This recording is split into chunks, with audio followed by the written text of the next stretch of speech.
ভগবান আমার মধ্যে এত ট্যালেন্ট দিয়ে পৃথিবীতে পাঠিয়েছে যে আমি ডান্স বাংলা ডান্স এবং সারেগামাপা গেলে তো এমনি চ্যাম্পিয়ন হয়ে যাবো।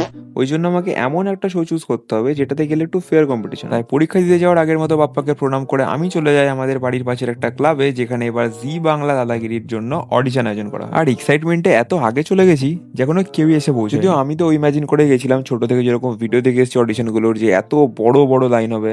তো আমার দোষ নাই কোনো। সময়ের সঙ্গে আস্তে আস্তে লোক বাড়তে থাকে, বাট কিসের লাইন জানি না, সবাই দাঁড়াচ্ছে বলে আমিও দাঁড়িয়ে গেলাম লাইনে।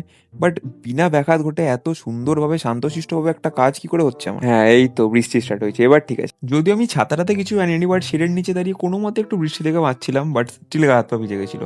কিন্তু ঠিক আছে, যা গরম পড়েছিল। ও, তোমাদের তো বলতে ভুলে গেছি, আনতে হবে জাস্ট একটা পেন আর দুটো পাসপোর্ট সাইজের ছবি, বাস এনাফ। এতক্ষণ ওয়েট করিয়ে জল কাদা সাত সমুদ্র 13 নদী সব পার করে ফাইনালি দাদাগিরির টিম এই যে রেজিস্ট্রেশন ফর্ম নিয়ে এসে হাজির। আর লাইন ওসব আবার কি, লোকের হ্যাংলামও দেখো একবার ফর্ম নেওয়ার জন্য। ভালো করে পজ করে ফর্মটা দেখে নাও, এই হচ্ছে সেই ফর্ম। খালি এক পেজই ফিল আপ করতে হবে আর পরের দুটো পেজে সিগনেচার করতে হবে, বাস এনাফ, আর কিচ্ছু দরকার নেই। তাই সবাই ফর্ম নিয়ে যে যেখানে পেরেছে, কেউ ঘরে, কেউ দেওয়ালে, কেউ দরজায়, যেখানে পেরেছে ফর্ম ফিল আপ করতে স্টার্ট করে দিয়েছে। আর আমি এখানে গভীর চিন্তায় পড়ে গেছি যে না আমি জীবনে এখনো কোনো দাদাগিরি করেছি, না কাউকে অ্যাক্সিডেন্ট থেকে বাঁচিয়েছি, না এখনো জীবনে কিছু উখড়েছি, না আমি কিছু নিয়ে গর্বিত।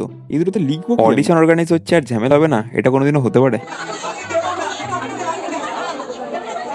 আর যেখানে ঝগড়া ঝামেলা সেখানেই মিডিয়া।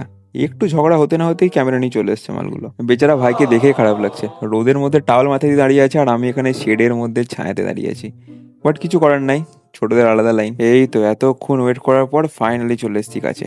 নেক্সট ব্যাচে তো ঢুকেই যাবে আনটিল যাই হোক আমার ভাগ্য, মানে লিটারেলি আমার সামনে দরজা বন্ধ করে দিল ভাই, ঢুকেই নিতে নয় আমাকে। উফ, দীর্ঘ 5 ঘন্টা তপস্যার পর ফাইনালি আমার অডিশন শেষ হলো, আর ঘেমে নিয়ে এই হচ্ছে আমার অবস্থা। বাট ভেতরের মেইন অডিশন রাউন্ডে কি হলো, কি কি কোয়েশ্চেন জিজ্ঞেস করলো, কেমন এক্সপিরিয়েন্স, পুরোটা জানতে হলে ফলো করো নেক্সট পার্টের জন্য। দেখা হচ্ছে নেক্সট ব্লগে, বাই।